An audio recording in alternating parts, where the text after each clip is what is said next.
Why do 60% of iOS users experience Bluetooth issues on iOS 18? Let's find out. First, check your Bluetooth settings. Go to Settings, then Bluetooth, and make sure it's on. If it's already on, toggle it off and back on. Next, restart your device. Sometimes a simple reboot can do wonders. Still having trouble? Forget and repair your devices. In Bluetooth settings, tap the eye next to the device. Select Forget this device, then repair it. Check for software updates.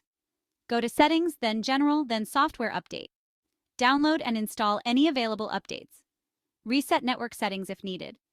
Go to Settings General, Transfer or Reset iPhone, then Reset Network Settings. Also, check for interference from other electronics. Move away or turn them off. Finally, ensure device compatibility and consider a full restore if all else fails. Go to Settings General, Transfer or Reset iPhone, and choose Erase all content and settings.